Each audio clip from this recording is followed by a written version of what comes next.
Hello and welcome to the New City Podcast, where we exist to renew the Quad Cities by restoring the health of its people. I'm Jarek Bakken, as always here with Dr. Alex Arguello, and we've got a special one today. Let's talk about it. Let the cat's out of the bag. Let's talk about this freaking coronavirus. So, here's the deal.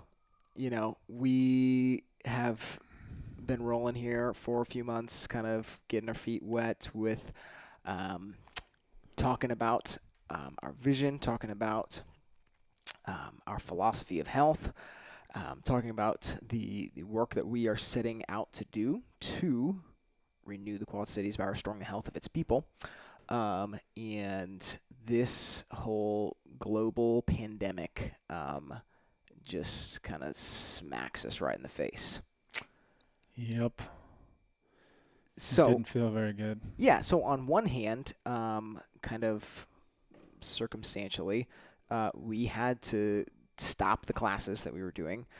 We had to press pause on some stuff that we were actually really excited to kind of move forward with. If you were following along and planning to come to our big seminar, Principles of Health seminar, we were excited to do that and to kind of, have that be like this springboard into some new services that we are going to be offering. So yeah, that put a big old damper on all that stuff. However, it has created an opportunity for us to, in my opinion, get even louder with what we're trying to do, right? Yeah, I mean, where this, I was just listening to something the other day where they keep talking about this is going to be the new normal. What is? Just kind of how we're living right now, where with people kind of staying in their house and avoiding people and that type of thing. I mean, let's hope that that's not the case. But I think what I'm hoping is part of that new normal is people actually start to be concerned about their health more so than they used to be. Of course, we're kind of in this game. We've researched health. We've researched how sick people are. We see that it's a problem that can be dealt with through lifestyle. So we promote focusing on your health and being intentional about making good health choices. And you would think, like, if you look at heart disease numbers, if you look at diabetes numbers, if you look at obesity numbers, if you look at Alzheimer's numbers, if you look at cancer numbers, if you look at just the health of our kids and just how terrible we are when it comes to overall health in the United States, you would think that would have been enough for people to start to think about their health and make different choices. But that isn't necessarily the case. But it seems like what this thing has brought on is people are concerned about their health. And although the main thing that they might be concerned about is just getting, infected with a bug who's going to potentially kill them, we don't have to talk about what we believe about that. But the other thing it has done is, I think people at least, and we're going to try to bring some more awareness to that in this show, people at least know that some people are doing well even if they get it, and some people are not doing well if they get infected with the coronavirus. So that's kind of what we want to be able to use this time to be able to say, here's another opportunity, or here's another reason to focus on making proper lifestyle choices if you want to be healthy. Yeah. So I guess where we want to start is like, what the heck is currently happening, right? Yeah. So what the statistics are starting to show is the people who are doing the worst with this. So everybody, I think, knows that your immune system has something. Well, I shouldn't say everybody. Most people know that your immune system has something to do with this thing, right? Mm-hmm. So if a virus gets in you, your immune system is going to mount a response, and hopefully that response, although it probably won't feel good for a few days to a week or so, that it will actually beat the virus and you will be better off in the end. And then if your immune system is weak, then that's probably not going to happen. You're going to have more severe complications. So I think most people know that, and then most people probably know that your immune system's tied to just your overall health. So the healthier you are, you're going to have a stronger immune system. So one thing we can look at there is the majority of the people who are getting infected and the majority of the people that are having the worst complications are elderly people, right? People 85 years and older are the ones that are dying at the highest rates. So those people's just overall health, because they're closer to getting to the end of their life, their overall health is going to be worse than, a teenager, more than likely. So we understand that, right? The younger you are, your immune system should be stronger than the people that get above 80 years old. But what they're starting to see is it's not necessarily just age that is the biggest problem. The biggest problem is if you have what are called comorbidities, which would just be lifestyle diseases pretty much. So things like diabetes, things like heart disease, things like lung disease, obesity, there was a study that came out in China that showed that the people that were dying at the highest rates were elderly people, but it was also elderly people who smoke cigarettes, right? So they're going to have damage to their lungs that other people are not going to have. So that goes to the whole chronic lung disease. If you look at Italy, it was elderly people, but it was also elderly people who were the most obese. So those are going to be people, yes, because of their age, their immune system is going to be suppressed more than somebody who's younger, but also it was their comorbidity of being obese that led to the significant complications. The biggest study that came out in Italy just on all of their deaths showed that 99%, over 99% of people who died had at least one comorbidity. Again, heart disease, diabetes, chronic lung disease, chronic kidney disease, chronic liver disease, all of these organ diseases that are chronic, and a lot of that can be attributed back to their lifestyle. And then the people that died in Italy, 50% had 3 comorbidities. So 3 different diseases that they were already dealing with, combined with age, which is a lot more time to deal with this particular and to develop, basically make lifestyle choices that leads to this particular disease, that led to their demise with this whole coronavirus thing. So it's just, again, more proof that you want to stay completely away from chronic disease, right? You want to do your best to be intentional about what we can actually do to avoid, to minimize the effects of bad lifestyle choices, which then equals chronic disease. For before even this thing happened, of course, Right. it was important, but now we know, because there's just so much uncertainty with this particular virus, this pandemic, and then is there another one that's coming soon? Is this going to be seasonal? There's just a lot of uncertainty there. So the only thing we can be certain about is that the healthier people are doing better with it. So Right. So it's like, here's what we're not saying. We're not trying to get on here and, talk about the cure to this disease, or like treating this thing as like an acute means, right? Right. We're trying to say the same thing that we've always been saying. And it's built into the foundational, it is built into the level 1 course, CrossFit level 1 course. There's this spectrum of sickness to fitness. And like our job essentially is to move our way across this spectrum away from these markers of sickness, markers of obesity, markers of disease, and working towards this state of fitness where we can perform certain tasks and we can do certain things and, go down the list. Yeah. Nobody knew that this thing was going to happen. There's some conspiracies that some people did know it was going to happen, but for the most part, nobody knew this thing was coming, right? The only thing you could possibly do to prepare yourself for this is to be healthier, right? Like we say, to build a hedge against this diseased state. Like that is the thing that well, it's twofold. Number one, it's the only thing that you have control of, but what it is also, what we are learning now, is it is actually the only thing that's making a major difference Right. when this thing comes in. Right. This virus, this disease, whatever it may be. Right. It's the factor. Like if you don't have health in an overall sense, you are going to not fare well with this. Right. And it's man, I wish we could somehow put a what's the word I want to use? Basically put an amount of weight on lifestyle compared to like weight of staying in your house, or a weight of the potential vaccine coming up, whatever it may be. Anything that you look at, say, this is the answer, right? This is how we're going to actually get through this.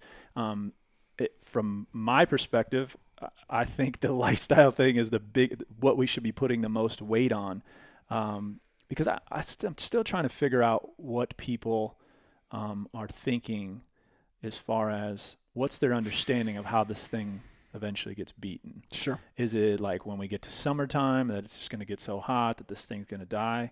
That doesn't seem to make sense because like Australia, right, South America, right, it's happening at the same time as it's happening with us, and their seasons are different than what we have. So it can't be that. Is it is this thing just going to get bored over time if enough people stay in their house and avoid it? I just don't know what it's going to be. It seems to be, even if you look at like the whole flattening of the curve thing that everybody keeps talking about, what that means is if you look at the spike, like if we made no changes, all the changes that we made of social distancing and washing your hands and all the stuff that they've been telling us to do, if we didn't do that, then the spike would be huge, right? But it's a spike and then it comes down. The reason it comes down is because enough people get exposed, and we beat it and it goes away. Flattening the curve just does this, right? Meaning at the end of it, it's going to be a similar amount of people that actually get infected with it. And that's, again, how it's going to actually be beat. It's just not going to be as many, which is not going to put a big burden on our healthcare system. But by the end of it, it's still the same amount of people that are actually going to get exposed to it and beat it.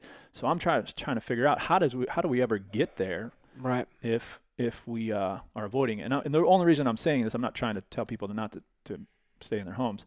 I'm just saying, if that's true, if enough people have to get exposed and build up this immunity to it, then the number one factor is the people that have to get exposed and build up immunity to it. Those should be the people that are going to do the best with it. Sure. Right? We wouldn't want to throw a bunch of people who are over 80 years old and unhealthy into having to get it, because they wouldn't do as well, right? It should be the people who have the healthiest bodies that actually step in into getting that sort of thing. That seems like the way that it's going to happen, which means you would put the most weight on what is your lifestyle, right? Do you have the comorbidities? Are you at an age where your immune system should be robust?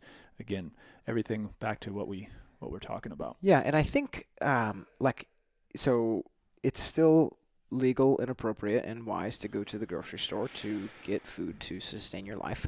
And when you do so, have you done much grocery shopping over the past few weeks? Been a natural grocer. Yeah, that's right. We did talk about this. I've gone out a handful of times, so I've kind of in my family, my wife and kids, like they're staying home. Like it's just they're the ones staying home. I'm kind of out running around doing all the stuff. Partially because I have to, and so then I get all the other duties. So going into the grocery store, I have seen,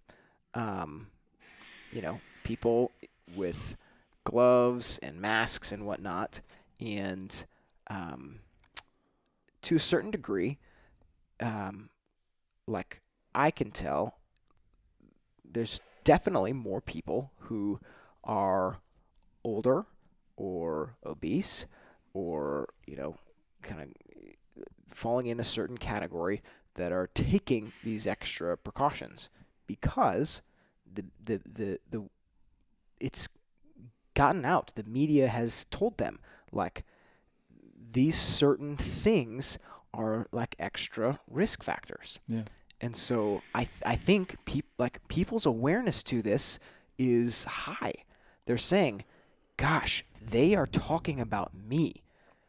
Like, I am in a high risk category for this thing.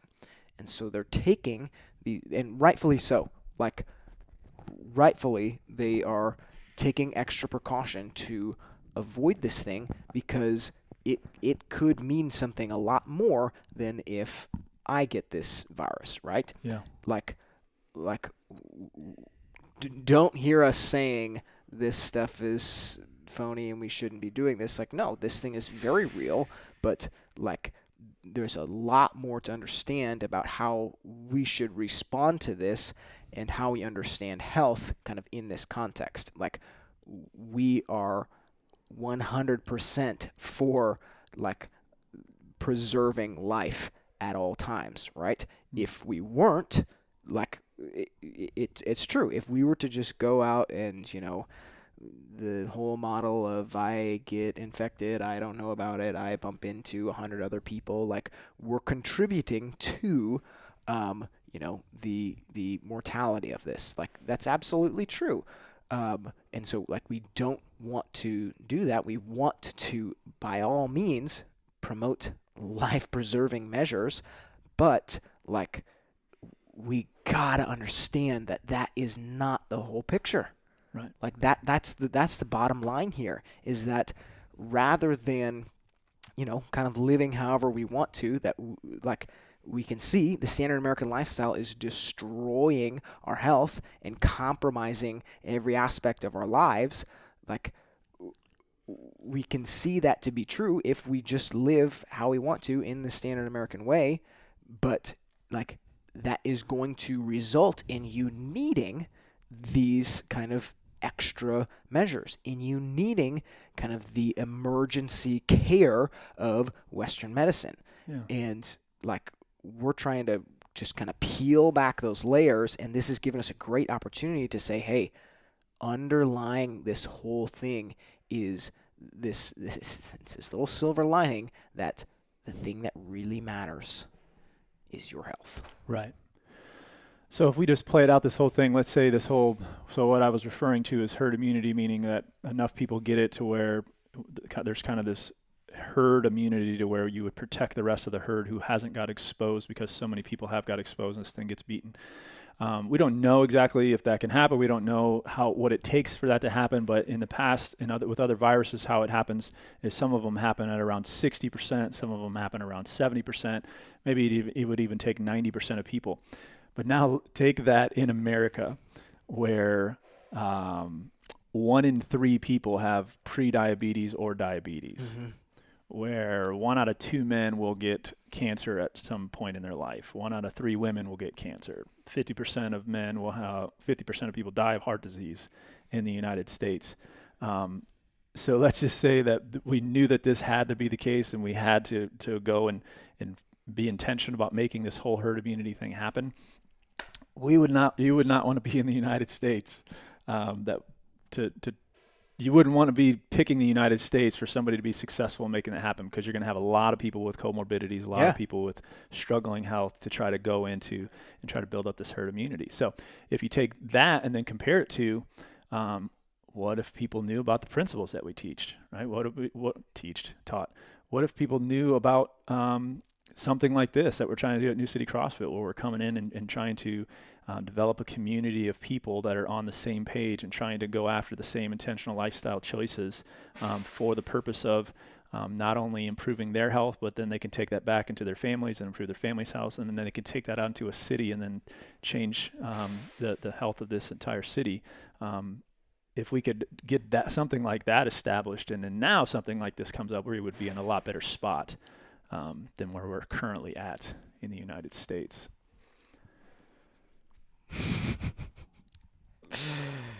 Yeah, like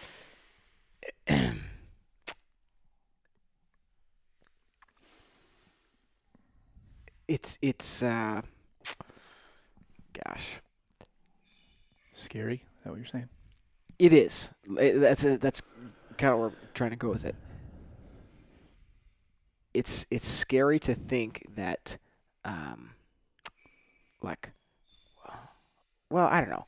I think there's two ways to look at it. There's the way to look at it and be totally frightened and overwhelmed, or there's the approach that we are trying to say, where it's like the reality is that if that herd immunity, like everything that the media is saying in the sense of like we have to,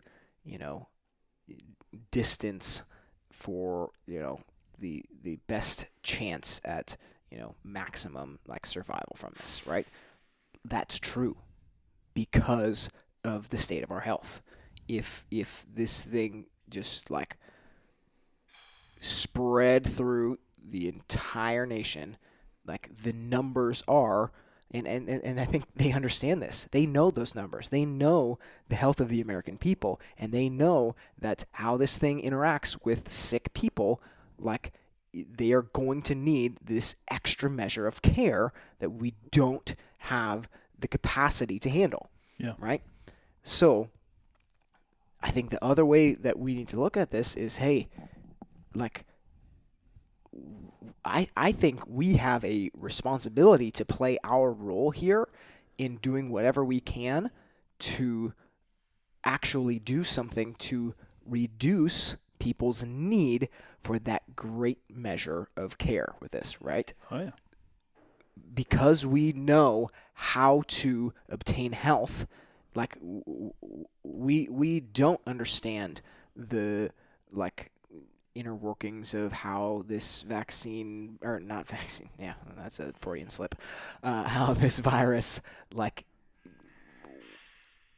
gets in and like what it's actually doing and how to like specifically address that with certain supplements or drugs or whatever it is. Like that's not our game.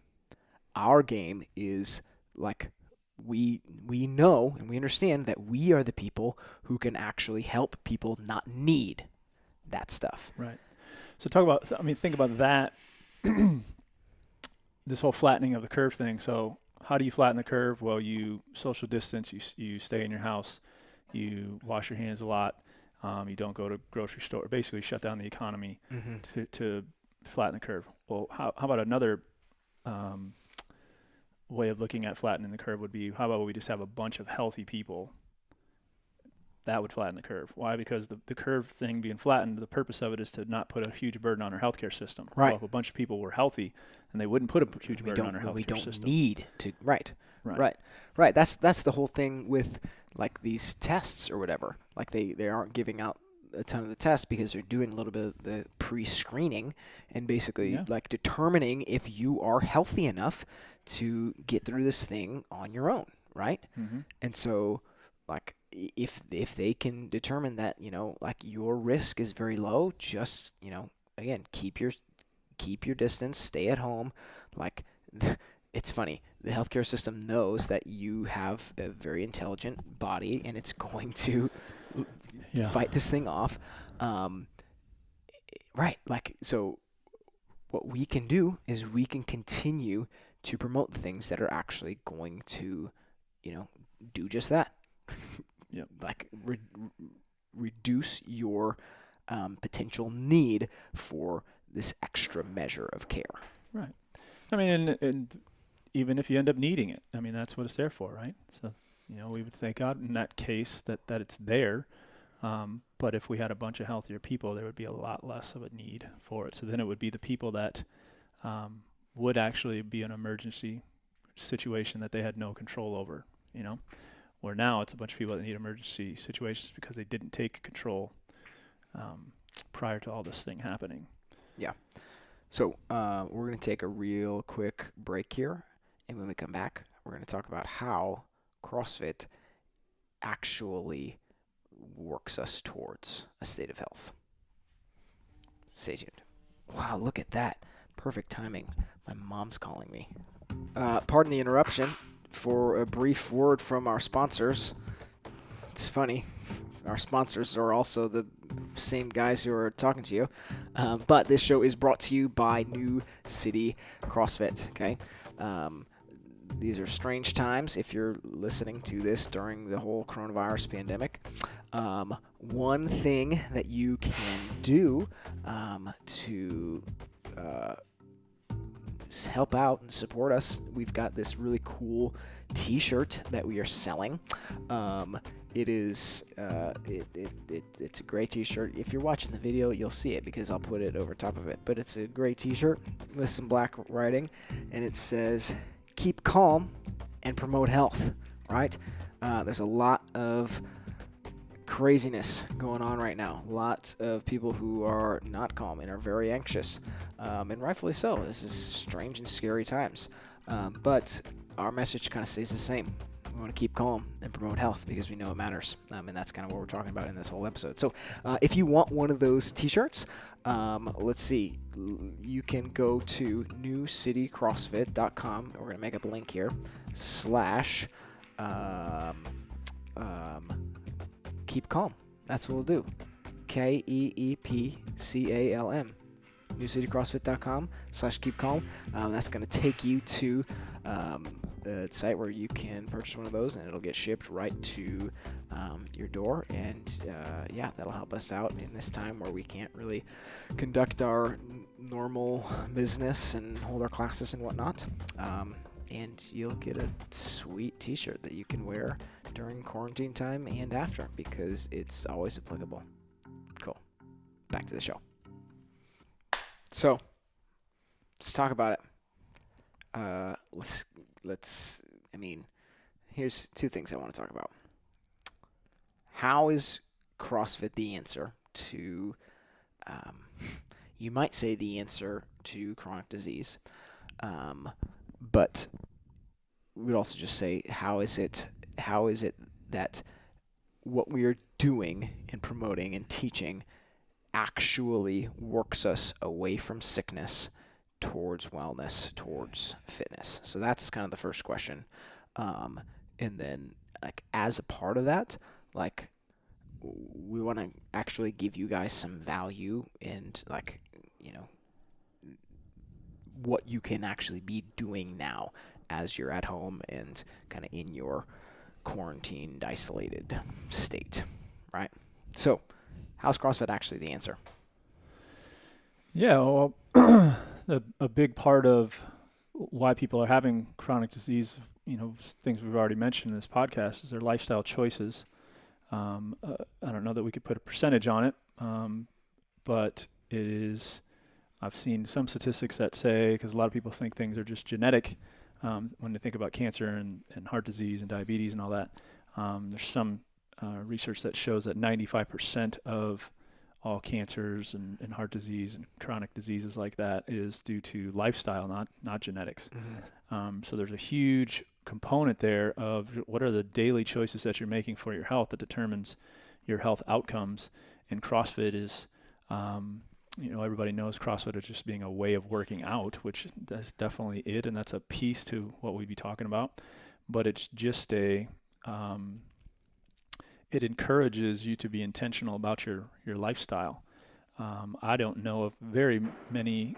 I've been doing CrossFit at a number of different gyms since 2011, and so I've been exposed to a lot of what you would consider CrossFitters, and I know very few of them that only work out, right? Mm-hmm. All of them are concerned about other areas of their lifestyle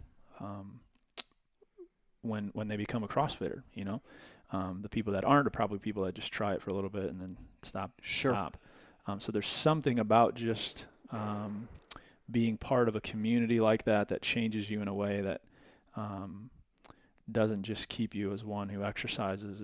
It changes you into somebody who is focused, who's intentional about making better lifestyle choices than you were making before you came in.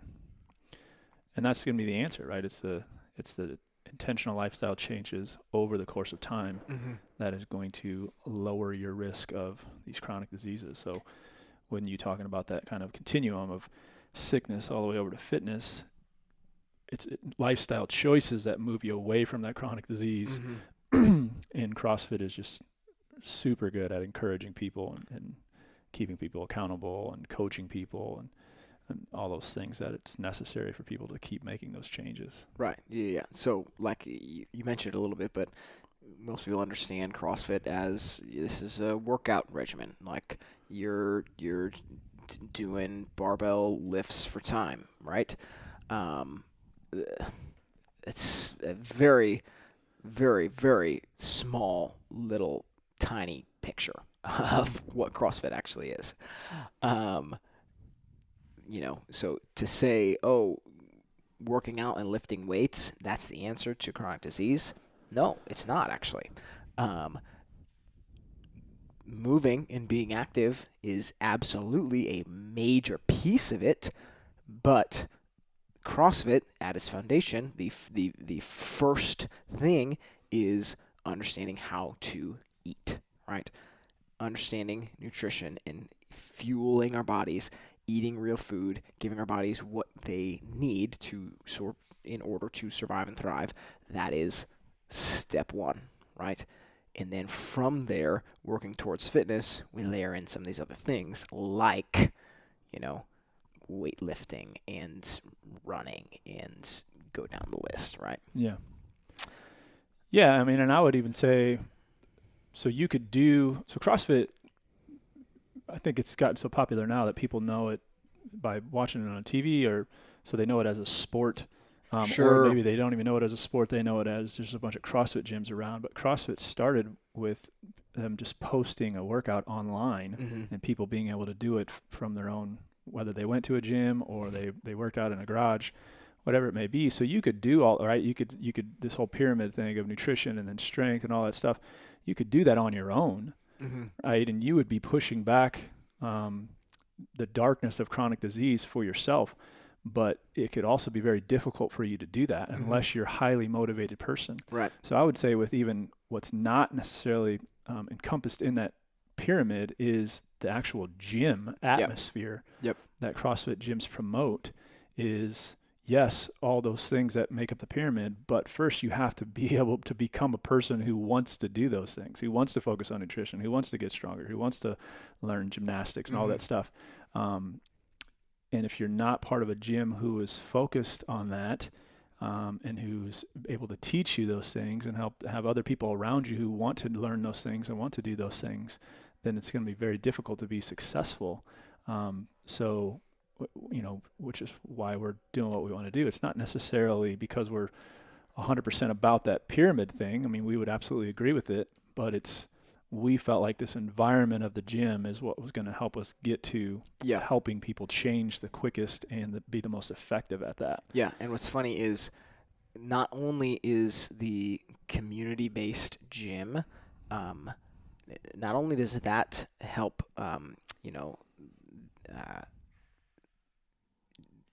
that helps you be consistent with working out, making it to the gym. It helps you make changes with your diet and the rest of your lifestyle and go down the list. It helps you make those changes and do those things, but also in and of itself, building those relationships with those other people is a massive component of our overall health. Right.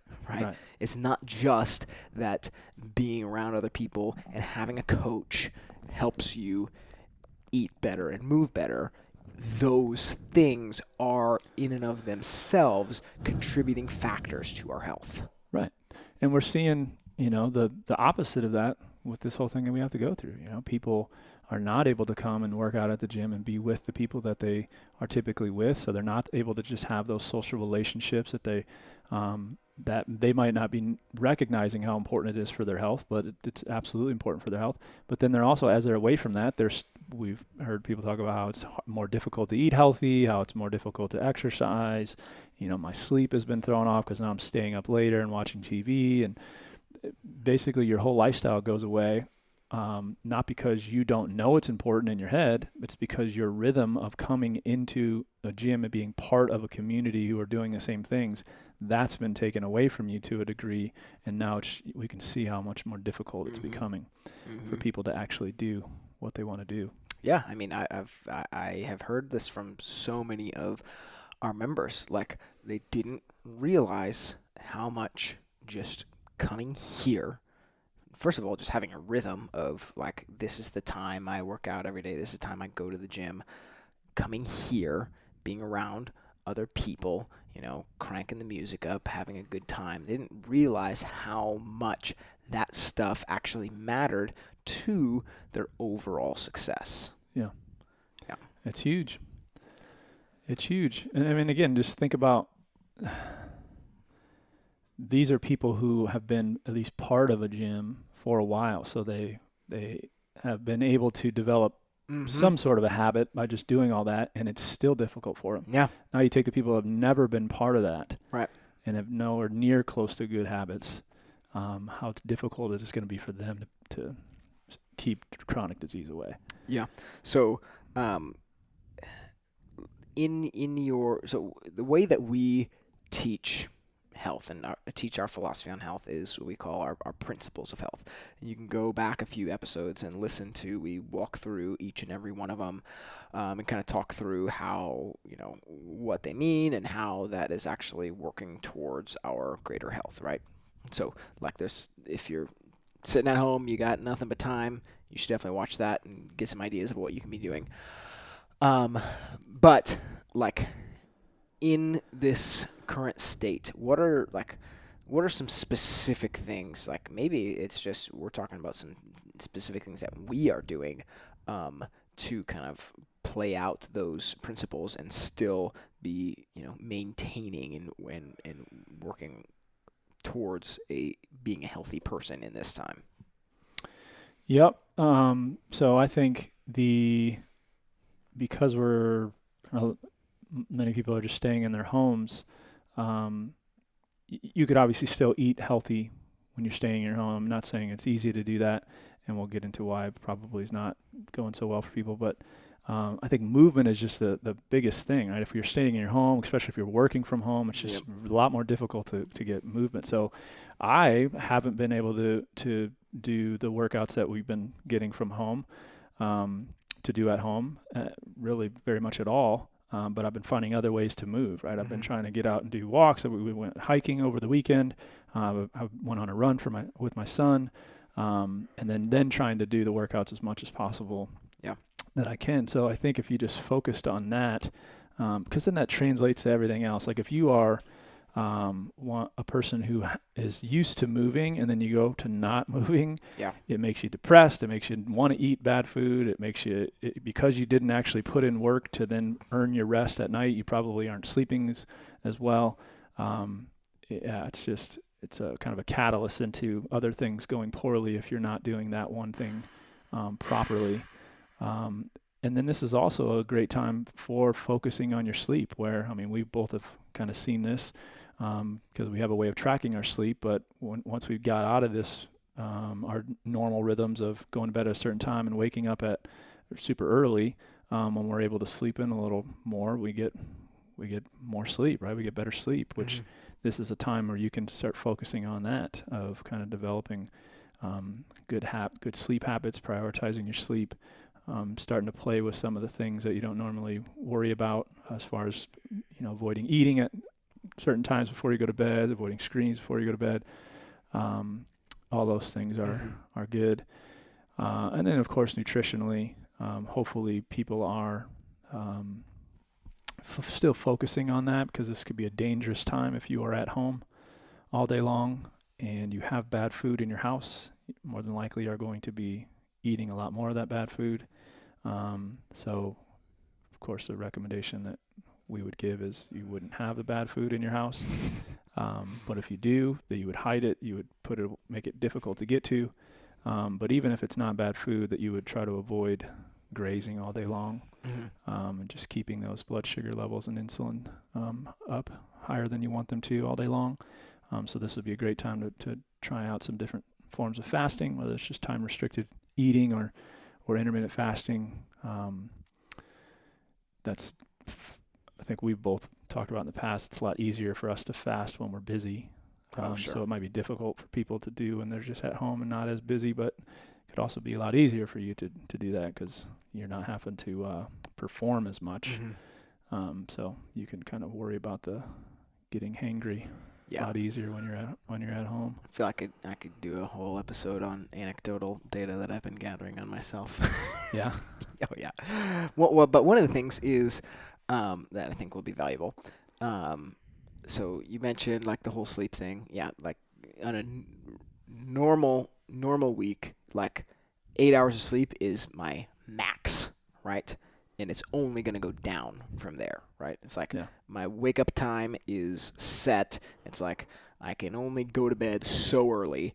And so it's like if whenever that gets pushed back, it's like I, I have no choice, but like I'm going to get less sleep, right? Yeah. And so even just getting like a consistent 8 versus a 7 is a big difference. But then I sent you that message one day where it was like, I'm normally out of bed 2 to 3 hours before anybody else in my house. And there's one day where I was just like, screw it, I'm staying right here. And like, so I was in bed for 10, 11 hours or something like that. And the data shows like it was unbelievable. The what my body was able to do to rest and recover because I gave it the opportunity to. Yeah. Um, One of the other things I've noticed is so my daily activity, like I said, when we're at home working from the computer, like activity can be super super low. But it's like I have certain days of my work where like that's kind of what I'm doing anyway, whether I'm at home or somewhere else working. Um, what I've noticed though is that more so than having a time where, normally I'd make it to the gym for an hour class, or now like, you know, having a set aside time where I'm doing a, focused workout at home. Um, those things are good, and I'm obviously doing more work towards building strength in certain capacities with that specific type of work. But what is helping me, like you were saying, mentally, and what's helping me sleep better and just my overall state of health is my kind of total activity level in the day, right? Yeah. So, like, am I moving around during the day?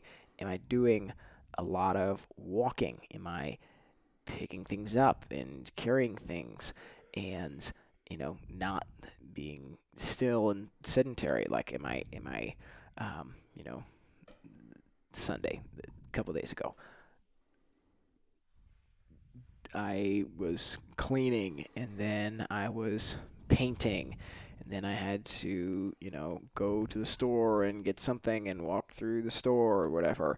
Then I went outside and did some yard work and whatnot. And like the amount of just activity that I accumulated, over the course of that day was like exponentially more than what I can accumulate in a 1 hour session. Yeah. So not only did that show in just my overall activity, but then like sleeping the night after that was like I was hard into recovery mode because it was like I did all this work and then my body responded to that Yeah. and slept really freaking good, Yeah. and not like I overworked and like my body wasn't able to recover from like just beating myself down. It's like no, like nothing I did was that hard, I carried the bag of leaves from my backyard to the curb to get picked up. Like that was probably the hardest thing I did all day. But because I was doing that type of low level activity all day long, like that was huge. Yeah. So I guess for like something valuable, find ways to do that. Yeah. Whether it's setting a clock, and every hour on the hour you're taking a break, getting up, moving, going for. I mean, tons of people. I will say this: tons of people are walking. Like, Yeah. ton. It's cool to see bike trails and stuff right now. Yeah, because like it's one of the only things that you feel like you can do, and it gets you out of the house. And I think people are probably experiencing the benefit from doing it. Oh yeah. They do it a couple times and they're like, wow, like this feels really good. Like, let's do more of this. All right. So, um, here is what we can do. Okay. Um, we can't do our normal traditional stuff. We can't, invite you in for a face-to-face consult and do training and join the classes and all this stuff. So, um, because we can't do that, we thought we could kind of repurpose um, our nutrition course and offer it virtually. Okay.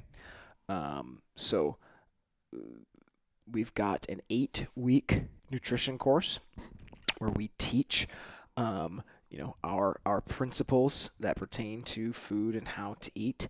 And as a part of teaching it is also working with you one-on-one, now virtually, to help implement these things and create change. So as we're learning about things, implementing them and making change in your own life for your benefit, right?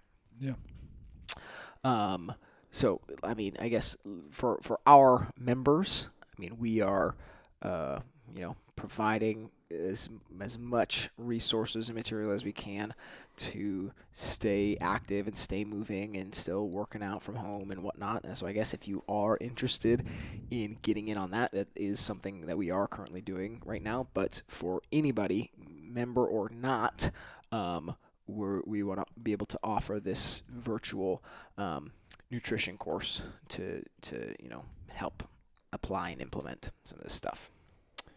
Yeah. So you would be learning what our philosophy on nutrition is. Um, we'll be going through our 5 basic, what we call central tenets of nutrition, but then there's a few other weeks where we're diving into some more specifics and some things that aren't encompassed within those 5 central tenets.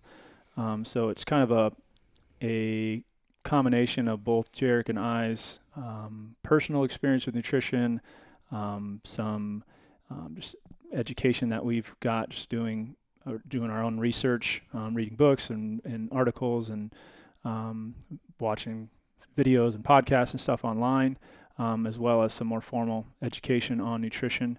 But for me, it's mostly clinical experience on what have I recommended for people in the past to go from being an unhealthy person or making unhealthy choices from a nutritional perspective to making healthy choices from a nutritional perspective, and then being able to see results with that.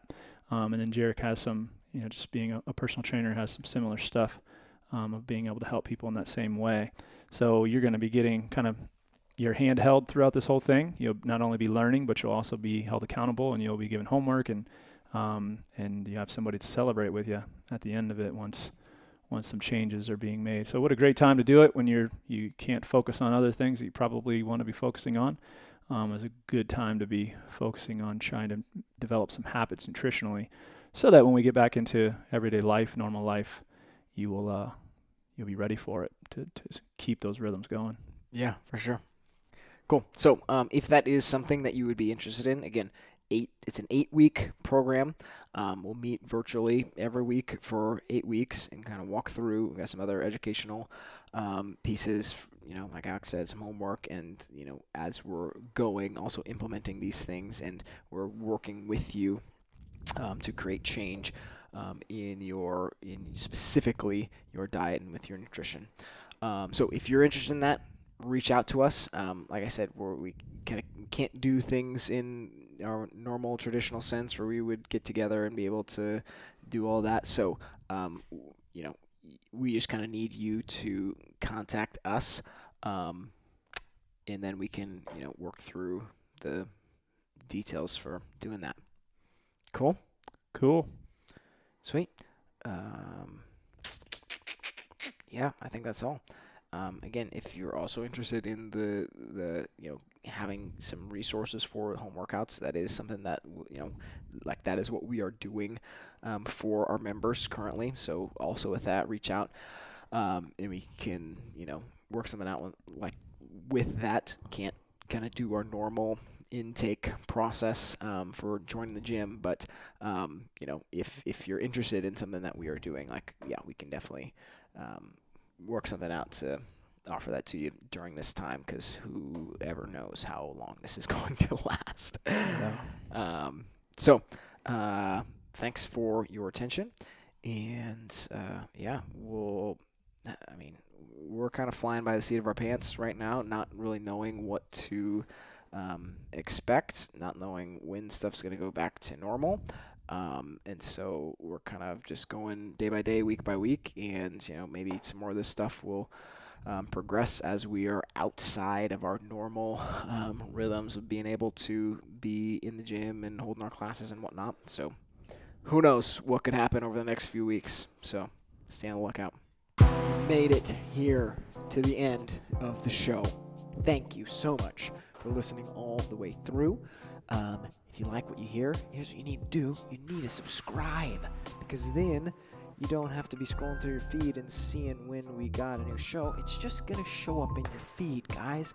It's the easiest thing to do. Make things easier for yourself and subscribe for yourself. Subscribing, it's the best thing that you can do, right? You can like us on Facebook and Instagram. All of the stuff. If you're listening on the audio version, you can watch the video version on YouTube. Hey, we would also love for you to give us some feedback. Comment, review, let us know what you think. If there's stuff you want to hear us talk about, if there's people you want us to interview, let us know, okay? But again, thank you for your attention. Really appreciate it. Catch you guys next time.